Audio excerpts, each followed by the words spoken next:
उद्योग एवं उद्यम प्रोत्साहन निदेशालय उत्तर प्रदेश सरकार द्वारा चलाई जा रही उद्योगों व कामगारों के लिए योजनाओं के संबंध में हमने मुरादाबाद के उप आयुक्त महोदय श्री अनुज कुमार जी से इस संबंध में जानकारी चाही कि जो सरकार द्वारा योजनाएं चल रही हैं उनकी क्या प्रगति है। आपने हमें बताया। हम सबसे पहले बात करना चाहते हैं ओडीओपी मार्जिन मनी स्कीम पे। सर हमें बताइए क्या स्कीम है। देखिए, one district one product ODOP योजना ये एक ग्रुप ऑफ स्कीम्स हैं। इसमें अनेक योजनाएं सम्मिलित हैं, जिसमें वन डिस्ट्रिक्ट वन प्रोडक्ट वित्त पोषण योजना ये एक प्रमुख योजना है। इस योजना के अंतर्गत कोई भी उद्यमी इंडस्ट्रीज, मैन्युफैक्चरिंग सेक्टर के लिए, सर्विस सेक्टर के लिए या ट्रेड सेक्टर के लिए, तीनों सेक्टर के लिए यदि बैंक के माध्यम से ऋण लेकर के अपना काम करते हैं, उसमें उनको मार्जिन मनी की सुविधा उपलब्ध कराई जाती है। 25 लाख तक का यदि ऋण होता है तो उसमें 25% मार्जिन मनी, जो कि 2 साल के बाद सब्सिडी में कन्वर्ट हो जाती है, उसका प्रावधान है।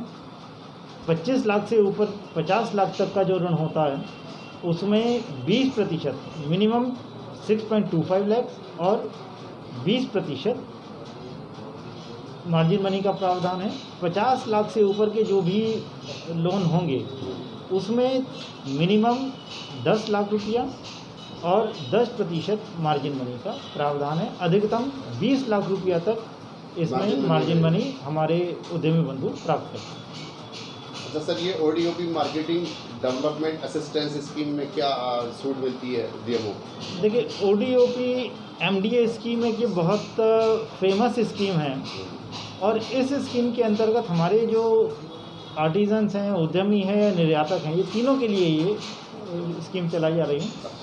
इसमें हमारे प्रदेश में लगने वाले मेले, प्रदेश के बाहर देश में लगने वाले मेले और हमारे देश के बाहर विदेशों में लगने वाले जो मेले होते हैं, उसमें यदि उनके द्वारा प्रतिभाग किया जाता है तो अलग अलग श्रेणी के लिए अलग अलग तरह की छूट का प्रावधान है, जिसमें स्टॉल चार्जेस पे 75% और जो उनके आने जाने का खर्चा होता है उस पर भी 75% की छूट है। साथ ही जो सामान लाने ले जाने में भी उनको जो खर्च वहन करना पड़ता है उस पर भी इस योजना के अंतर्गत सब्सिडी उपलब्ध कराई जाए। अच्छा सर, जैसे कोरोना काल में इस वक्त तो सारे मेले बंद हैं और लोगों को कारोबार की भी ज़रूरत है और सरकार भी पूरा जोर लगा रही है कि इसको अर्थव्यवस्था को ठीक करने में लिए, तो ऐसे में आप क्या किस तरीके से सहायता पहुँचा रहे हैं लोगों को कि उनको कारोबार को बैकअप मिले? देखिए, जैसे अभी हमने जिक्र किया कि अब ये जो कोरोना काल है, ये पेंडेमिक है, इसके अंतर्गत ये ज़रूर है कि शुरू में कुछ हमारे जो यूनिट्स थी, शुरू में यूनिट सब बंद रही थी। लगभग 1-1.5 महीने के बाद वो सभी यूनिट्स खुल गई। धीरे धीरे ये काम बढ़ना भी शुरू हो गया। आज की डेट में हमारे जितने भी इंडस्ट्रीज़ हैं वो अपनी फुल कैपेसिटी में चल रही हैं। समस्या थोड़ी जो हमारे लोकल सप्लायर्स हैं उनके लिए ज़रूर थोड़ी सी समस्या है। इसके लिए भी वर्चुअल फेयर्स आयोजित किए जा रहे हैं। फिक्की के माध्यम से 15 तारीख से फेयर लग रहा है, 2 तारीख से गाज़ियाबाद में फेयर लग रहा है। जो फिक्की के माध्यम से फेयर लगेगा वो भी वर्चुअल फेयर होगा। तो क्योंकि जैसे आप जान रहे हैं कि इस समय थोड़ा सा सोशल डिस्टेंसिंग रखते हुए जो भी प्रोविजंस हैं, जो भी एमएचए की गाइडलाइंस होती हैं, उन नॉर्म्स का पालन करते हुए फेयर्स वगैरह आयोजित किए जाते हैं। वर्चुअल फेयर्स, ईपीसीएच के भी वर्चुअल फेयर्स आयोजित किए जा रहे हैं और ये भी फिक्की का जो फेयर है 15 तारीख से, वो भी वर्चुअल रूप में आयोजित किया जा रहा है। तो इससे ज़रूर इस सेक्टर को बढ़ावा मिलेगा।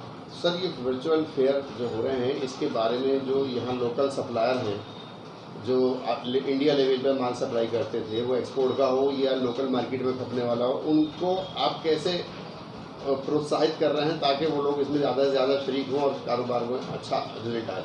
देखिए, अभी लोग जो हमारे वर्चुअल फेयर्स हैं, अभी इसमें हालांकि अभी वर्तमान में तो कोई सब्सिडी का प्रावधान नहीं है, लेकिन इस चीज़ को ऊपर रेज किया गया है और ऊपर बड़े सकारात्मक तरीके से इसके ऊपर एक्शन लिया जा रहा है। उम्मीद है कि हमें जल्दी ही वर्चुअल फेयर में भी इसी प्रकार की सब्सिडी उपलब्ध होंगी। सर, जो लोग इस वर्चुअल फेयर में शरीक होना चाहते हैं, भाग लेना चाहते हैं, उनको कहाँ से गाइडलाइन मिलेगी, क्या क्या करना होगा उन्हें? देखिए, वर्चुअल फेयर्स अलग अलग संस्थाएं आयोजित करती हैं।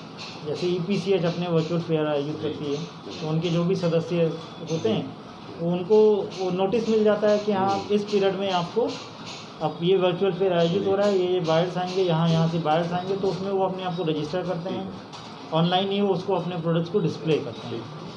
उसी तरह से जैसे भी फिक्की मैंने बताया, फिक्की के माध्यम से भी एक वर्चुअल फेयर आयोजित किया जा रहा है। इसमें भी रजिस्ट्रेशन लोगों को कराए जा रहे हैं, हर जिले से 7-7 लोगों को इसमें प्रतिभाग कराया जा रहा है। तो जो लोग भी इंटरेस्टेड होते हैं वो अपना आवेदन पत्र दे करके उसको रजिस्टर किया जाए। हर जिले से 7 यूनिट्स। ये जो 15 तारीख से फेयर आयोजित होने वाला है फिक्की का, उसके लिए मैंने बताया। उसके लिए, और अगर 15 अक्टूबर के बाद जो कुछ और जो फेयर्स आएंगे तो उसकी सूचना हम लोग देंगे। तो वो सूचना जिला उद्योग केंद्र से प्राप्त की जाएगी। बिल्कुल, हम लोग। सर, ये ODOP कॉमन फैसिलिटी सेंटर है, उसके बारे में भी इसमें लिखा हुआ है। हाँ, मैं बता देता हूँ। ODOP common facility centre basically ये सबसे महत्वपूर्ण इस ODOP स्कीम का भाग है जी। जैसे हम सभी जानते हैं कि हमें जो बाहर के देशों से कंपटीशन मिलता है वो टेक्नोलॉजी के बेस पर मिलता है कि हमारा जो यहाँ का काम है वो लेबर इंसेंटिव काम ज़्यादा है, उतना एडवांस टेक्नोलॉजीज अभी हम लोग यूज़ नहीं कर पा रहे हैं।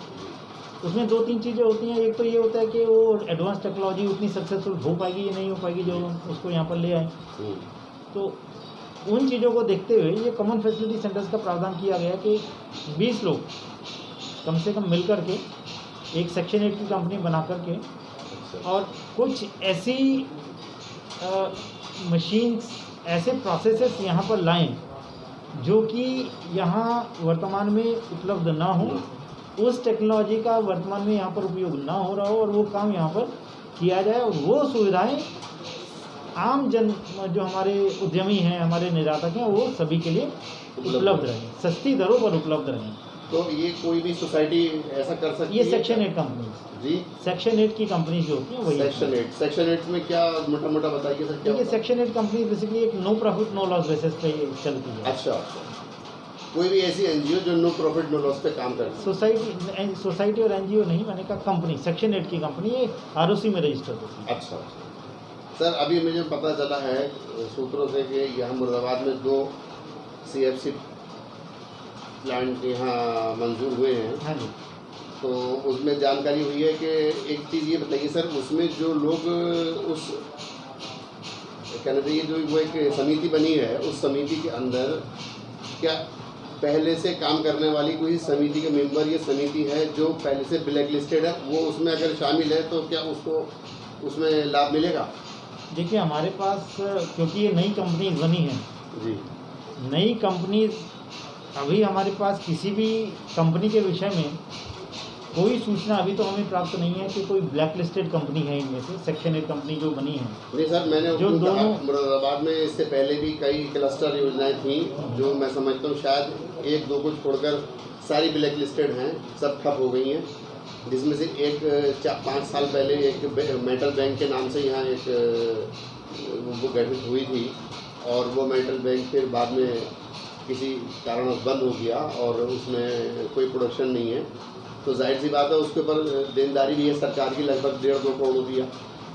तो मुझे जानकारी हुई है कि उसके कुछ सदस्यों ने एक और योजना बना करके, एक समिति बना करके और CFC प्लांट के लिए अप्लाई किया है और उनको उसका लाभ मिलने वाला भी है। मैं चाहता हूं कि उस बारे में कुछ बताइए, उसकी जांच होनी चाहिए। देखिए, पहली बात आपने जो कही कि कोई मेटल बैंक यहाँ पर था और उसकी कोई देनदारियाँ हैं, वो देनदारी किस स्तर की है ना हमारे कार्यालय में, क्योंकि मुझे नहीं लगता कि शायद हमारे कार्यालय से वो मेटल बैंक उनको दिया गया होगा। यदि किसी भी एजेंसी से उनको मेटल बैंक दिया गया है, चाहे हमारा विभाग हो चाहे कोई अन्य विभाग हो, और उनके ऊपर कोई देनदारियाँ हैं, आयुक्त हर्षिल जो हमारा टेक्सटाइल मिनिस्ट्री में है उसके तरफ से दिया गया था, तो उसकी मुझे यहाँ पर जानकारी नहीं है कि अगर उसको किसी को ब्लैकलिस्ट किया गया हो। अगर आपके पास कोई जानकारी हो तो हमें उपलब्ध करा दीजिए, हम उसको दिखा देंगे। मैं चाह रहा था कि वो क्योंकि हमारी जितनी भी कंपनीज हैं, क्योंकि ये अभी नई सब कंपनीज गठित हुई हैं, तो सेक्शन 8 की कंपनीज अभी रजिस्टर हुई हैं ये। तो यदि इनमें से किसी पर भी कोई भी आपको लगता है कि कोई ब्लैक लिस्टेड किसी को किया गया तो हमें जानकारी उपलब्ध करा दें, क्योंकि हमारी जानकारी में अभी कोई कंपनी इस तरह की ब्लैक लिस्टेड कंपनी नहीं है। फिर भी सर मैं तो ये चाहूँगा कि आप अपने स्तर से उसको जांच कराएंगे तो ज़्यादा बेहतर है। हम तो अपने न्यूज़ चैनल के ज़रिए, पेपर के ज़रिए अवगत करा ही देंगे। बिल्कुल सर एक ये चीज़ है इसमें, participation in national and international trading fairs, तो वो तो जाहिर सी बात है इसमें कोरोना काल में नहीं चलेगी। मैं एक सबसे लास्ट पॉइंट है इसमें, हैंडीक्राफ्ट मार्केटिंग इंसेंटिव स्कीम, इसमें क्या अभी कुछ काम शुरू हुआ है? देखिए, हैंडीक्राफ्ट मार्केटिंग इंसेंटिव स्कीम जैसे मैंने बताया था, अभी जैसे हमारा 1 डिस्ट्रिक्ट 1 प्रोडक्ट का जो है ये MDA स्कीम में हम बेनिफिट देते हैं। उसी तरह से हस्तशिल्प, जो हमारे हस्तशिल्पी हैं, आर्टिजन बंधु हैं, वो हमारे नोटिफाइड मेले होते हैं प्रदेश में। उन नोटिफाइड मेलों में यदि उनके द्वारा प्रतिभाग किया जाता है तो स्टॉल चार्जेस में और सामान को लाने ले जाने के एवज में उनको 10,000 रुपया एक फेयर के लिए उनको प्रतिपूर्ति की जाती है। तो क्योंकि वर्तमान में भी ये मेले आयोजित नहीं हो रहे हैं, तो जैसे ही मेले आयोजित होंगे, गत वर्ष में भी लोगों ने लाभ उठाया, अच्छा लाभ उठाया है। इस वर्ष भी उम्मीद है कि अगर मेले शुरू होंगे तो उसमें लाभ। एक सवाल, आखिरी सवाल है सर मेरा, जो मुरादाबाद में इंडस्ट्रियल एरिया है जहाँ जो घोषित है ऑलरेडी, जैसे हमारे यहाँ पीतल नगरी है और हरतले में है, तो ऐसी सूचना प्राप्त हो रही है कि कुछ लोग वहाँ पर आपसे आपके विभाग से बात करते हैं कि हमें वहाँ पर इंडस्ट्री लगानी है, बाद में वहाँ दूसरा इंडस्ट्री खड़ी कर देते हैं। वो जैसे कि अभी सिद्ध हॉस्पिटल खड़ा हुआ है, ये इंडस्ट्रियल डेवलपमेंट का लैंड था और वहाँ पर वो अस्पताल खड़ा हो गया। इस तरीके से एक रेस्टोरेंट खड़ा हुआ है वहाँ पर, और मुझे अभी सूचना मिली है कि एक और कोई प्लॉट वहाँ सेल होने जा रहा है, जो बाद में उसका हैंडीक्राफ्ट से कोई ताल्लुक नहीं, इंडस्ट्री से कोई ताल्लुक नहीं है, लेकिन ऐसे लोगों को यहाँ प्लाट आवंटित किए जा रहे हैं जो लोग बाद में ट्रेड चेंज कर लेते हैं, जिससे हैंडीक्राफ्ट को कोई लाभ नहीं मिलता। उस बारे में आप क्या कहते हैं? देखिए, जो पूर्व में अलॉटमेंट्स हुए हैं, क्योंकि जब मैं यहाँ पर आया हूँ तो ये सब अलॉटमेंट्स ऑलरेडी हो चुके थे, ये सभी डेवलपमेंट्स यहाँ पर हो चुके हैं। तो अगर ये बने हैं तो नक्शा पास करा करके ही बने होंगे, MDA से इत्यादि से नक्शा पास करा करके ही बने होंगे। बाकी अभी वर्तमान में कोई इस तरह का मेरी नॉलेज में नहीं है कि कोई ट्रेडिंग के लिए किसी ने किसी को दे दिया हो। ट्रेडिंग के लिए तो मुझे उम्मीद नहीं है कि किसी ने किसी को दिया है ट्रेडिंग। ये तो खैर जांच का विषय है सर। जब मुझे जानकारी मिली थी वो मैंने आपसे सवाल किया, लेकिन मुझे 100% इस बात की सूचना है कि एक कोई संस्था ऐसी है जो उसको वहाँ प्लाट लेने की कोशिश कर रही है, जिसका इंडस्ट्री, मुरादाबाद की इंडस्ट्री से कोई संबंध नहीं है। वो बाद में रेस्टोरेंट खोले, होटल नहीं, इस तरह का देखिए, इस तरह का कोई होटल और रेस्टोरेंट, मतलब जो भी हमारी एक्टिविटीज़, मान्य एक्टिविटीज़ हैं, उन मान्य एक्टिविटीज़ के अतिरिक्त हम किसी को भी और एक्टिविटी करने की परमिशन अपने सर से नहीं है। जी सर, बहुत बहुत शुक्रिया, आपने मुझे समय दिया।